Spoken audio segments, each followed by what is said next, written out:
pagi, selamat siang, selamat malam, selamat sore, dan selamat yang lainnya. Dan selamat datang di YouTube channel Nidia Vlog Germany. Di vlog kali ini, Nidia akan cerita atau cuap-cuap yang mungkin dan mudah-mudahan nggak bikin kalian semua bosen, boring, atau bagaimana lah. Cuma karena vlog ini Nidia mau bikinnya memang tujuannya untuk memperkenalkan diri lebih lagi. Siapa sih Nidia sebenarnya? Nidia hanyalah seorang manusia biasa. Cie, nggak bercanda. Gini, jadi Nidia itu gimana sih ceritanya bisa sampai ke Jerman? Dan asalnya sebenarnya dari mana sih? Mungkin kalian yang belum kenal Nidia banget, jadi kalian bisa bisa tahu lebih jauh lah istilahnya. Kan memang Nidia tujuannya bukan bikin YouTube channel ini kan juga yang sebagian besar adalah kehidupan Nidia yang di Jerman gitu. Jadi basicnya kenapa tidak kalau kalian itu tahu lebih tentang Nidia. Jadi gini, kita mulai ya. Minum dulu. Kenalan dulu. Nama aku itu Nidia Dewi Hotarek. Hotarek itu nama dari suami atau mantan suami aku. Jadi aku masih membawa nama itu. Umur aku sekarang 32 tahun. Asal aku dari kota Situbondo. Itu ada di Jawa Timur, kota Situbondo. Kalau yang belum tahu, Google aja lah. Jadi gini, kenapa sih aku bisa sampai ada di Jerman itu gimana ceritanya gitu loh. Ngapain sih aku di sini di Jerman? Nah, gini, aku mau ceritain dulu kenapa sih aku bisa sampai ke Jerman. Jadi, tahun 2013 aku bertemu dengan seorang pria yang sekarang itu sudah mantan istilahnya cie. Dia itu adalah seorang lelaki berkebangsaan Jerman. Nah, jadi berkenalanlah kita and saling memadu kasih cie. Dan akhirnya aku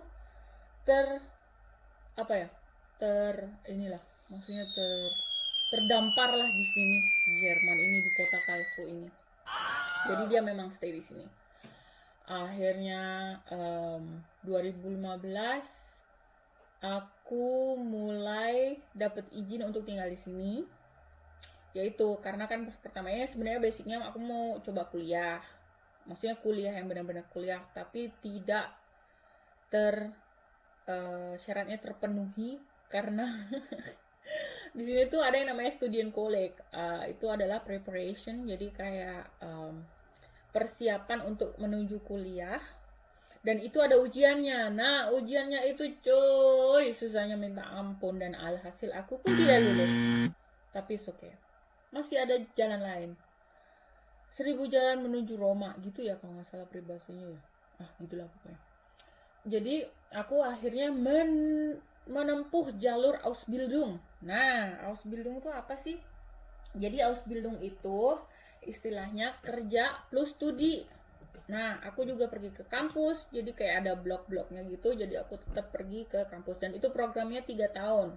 Bisa disingkat 2 tahun, kalau sudah punya ijazah kayak ijazah dari uni gitulah gitu. Tapi berhubung aku dari Indonesia dan ijazah dari universitas itu tidak terakreditasi ya kalau nggak salah. Pokoknya itu tidak bisa diterima lah di sini. Nggak tahu alasannya kenapa. Pokoknya begitu. Jadi aku harus melampaui yang namanya Ausbildung ini 3 tahun. Tahun pertama, jadi aku kerja dan aku juga pergi ke kampus. 1 tahun itu aku pergi ke kampus 2 semester. 1 semester itu sekitar 2 bulan. Jadi 4 bulan lah. Jadi dalam setahun itu, aku 4 bulan lah ke kampus atau ke belajarnya gitu. Jadi sisanya itu aku kerja. Dan itu pun digaji. Itu yang lumayan oke. Kenapa aku ambil langkah Ausbildung? Sebenarnya langsung kerja juga bisa. Tapi gajinya dikit cuy. Karena aku tidak punya yang namanya kertas atau papir ijazah yang bisa aku suguhkan kepada perusahaan atau pemberi tenaga kerja itu. Jadi akhirnya aku memutuskan nggak apa-apa lah, aku lalui dulu ini yang namanya 3 tahun Ausbildung. Sedikit gaji nggak apa-apa, yang penting aku dapat ilmu, dapat pekerjaan juga, jadi nggak boring hanya diem di rumah. Akhirnya 2018 puji Tuhan lulus, dan akhirnya per hari itu pun lulus, aku diterima juga di tempat kerja yang itu, aku Ausbildung, aku di perpanjang namanya kalau kontraknya, tapi udah kontrak yang benar-benar pekerjaan dengan ijazah itu tadi, dengan jabatan yang sesuai dengan ijazah itu. Akhirnya puji Tuhan gaji udah lebih gede. Jadi sampai sekarang juga masih stay di ini perusahaan atau di hotel ini yang aku kerja sekarang begitu. Jadi aku mendapatkan gelar ijazahnya itu Hotel Fachfrau atau hotel kayak sekolah perhotelan gitulah kalau di Indonesia gitu. Jadi aku udah dapat ijazahnya. Jadi begitu singkat cerita kenapa aku ada di Jerman. Sebenarnya kalau orang kerja di sini and gajinya berapa, apa aja yang kebutuhan yang memang juga ada di sini, maksudnya yang sebenarnya kita penuhin gitu, yang harus kita penuhin. Jadi gini, kalau orang awam mikirnya tuh, wah di Jerman, wah kerja, wah aduh gaji gede, wah hidup enak. Sebenarnya tidak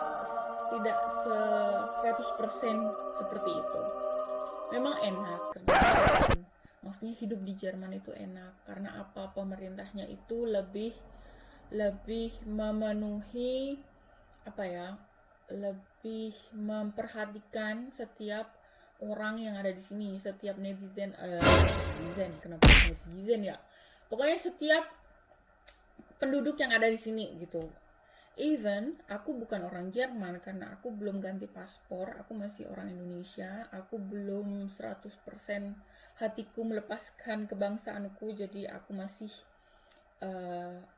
memegang atau masih punya paspor Indonesia dan masih berkebangsaan Indonesia.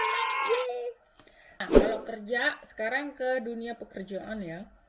Jadi aku tuh kerja seperti biasa, hotel, restoran, tapi karena aku sudah punya ijazah perhotelan, jadi aku bisa ditaruh di restoran atau di F&B, food and beverage, atau kalau mereka butuh orang di reception, aku bisa lari ke reception, aku bisa ke reservation, aku bisa ke marketing, pokoknya aku ini bisa segalanya lah. Jadi akhirnya aku mendapatkan gaji itu, aku sebenarnya mau kasih tahu kalian slip gajiku, tapi karena di situ terlalu banyak yang namanya personal number and sebagainya yang bersifat pribadi, aku jadi tidak bisa. Tapi aku bisa kasih tahu gajiku itu sebulan bruto ya. Bruto itu aslinya gaji kotor itu sekitar 2.400.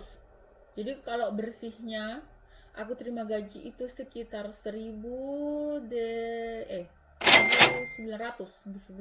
ya, hampir 2.000 lah, 1.900 berapa begitu. Nah itu banyak kalau kalian lihat, kalau kalian juga kalikan pakai rupiah ya, 1 euro aja sekarang udah berapa ya, 14.000 kalau nggak salah, hitung sendiri lah, pokoknya wow gede banget ya, lebih dari 20 juta Bo. Tapi kalau kalian hidup di sini realitanya itu tidak gede. Kenapa? Karena aku harus bayar yang namanya asuransi di sini itu banyak banget ya. Asuransi kesehatan, asuransi pensiunan itu semua wajib hukumnya di sini. Jadi yang namanya kalian kalau sakit di sini itu tidak akan sesusah di Indonesia.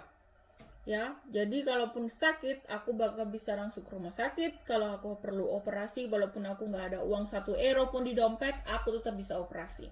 Itu yang menurut aku sangat bagus sekali di sini. Nah, tapi karena aku di sini di Jerman itu hukumnya itu benar-benar yang linianya itu benar-benar dijaga banget. Jadi aku juga nambah lagi asuransi untuk perlindungan hukum. Rechtsschutz itu namanya. Jadi ada juga Unfallversicherung itu untuk kecelakaan. Aku ada juga Unfallversicherung itu artinya adalah asuransi di mana kalau aku ngerusak barang orang, aku nggak perlu bayar gitu karena kelalaian ya. Jadi sudah ada yang nge-backup.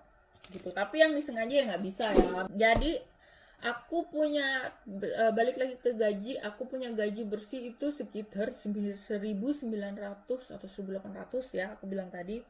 Dan aku punya keperluan yang fast atau keperluan yang aku sudah keluarkan setiap bulannya, pastinya itu sendiri sudah 900 euro. Kenapa?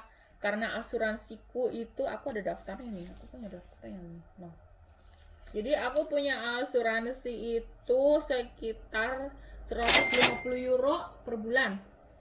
Aku punya kontrak untuk telepon, untuk internet segala macam itu sekitar 80 euro. And listrik aku 60 euro. Heizung atau apa sih namanya, pemanas di sini kalau musim dingin kan. Jadi kita perlu yang namanya pemanas. Istilahnya kalau kayak aircon lah kalau di Indonesia, karena kan beda cuaca ya. Jadi aku perlu yang namanya pemanas, dan itu pakainya pakai gas. Nah, gas itu aku bayar per bulan 80 euro. Versicherung atau asuransi untuk mobil itu satu bulannya 100 euro.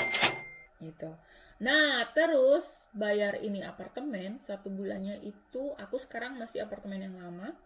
Aku bayar tuh sekitar 580 euro bayar apartemen. Nah, jadi bayangin aja, kurang lebih itu sekitar 900. Dan itu adalah keperluan yang pasti yang aku setiap bulan keluarin. Nah, jadi sisanya itu sekitar 1.000 euro lah. 1.000 euro aku beli makan, beli ini, beli sampo, beli sabun cuci, beli apa ya, beli susu, beli roti. Itu udah sekitar sebulan lah, paling mentok lah 400 gitu. Jadi sisanya sekitar 600. Belum lagi kalau lihat tas bagus, lihat sepatu bagus, ada tambah lah, pusing.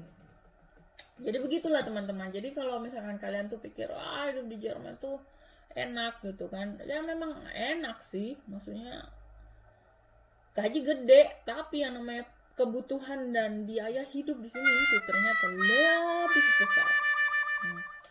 So itu tadi sekitar dari gimana sih pekerjaan di sini, dan penghasilan juga kebutuhan, dan apa yang setiap bulannya aku harus di sini penuhin, cie.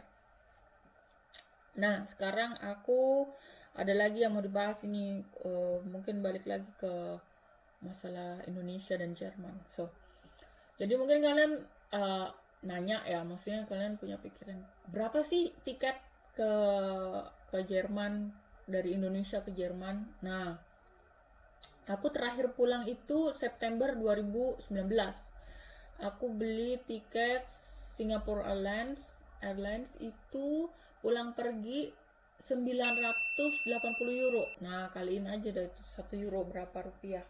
Kurang lebih begitu kalau kalian mungkin punya pikiran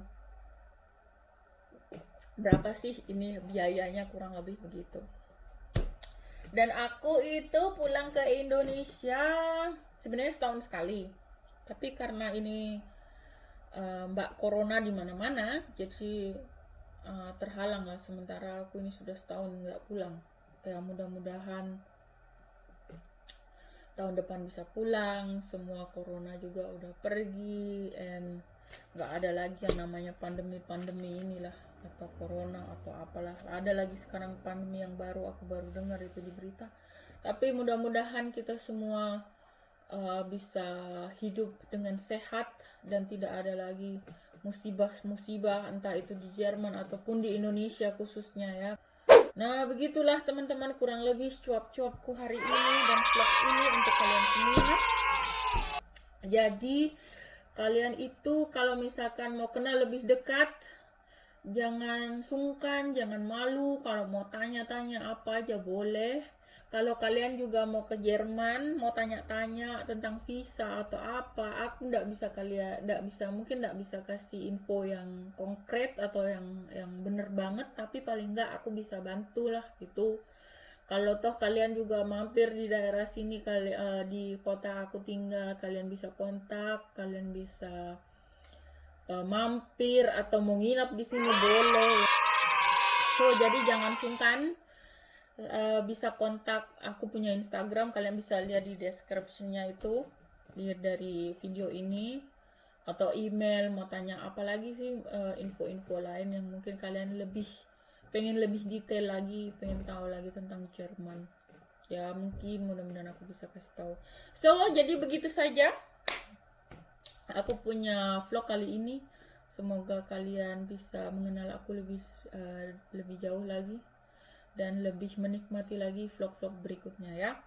So jangan lupa subscribe, like, komen, juga share YouTube channelnya Nidia Vlog Germany. Sampai ketemu, sampai jumpa di vlog-vlog berikutnya. Bye bye.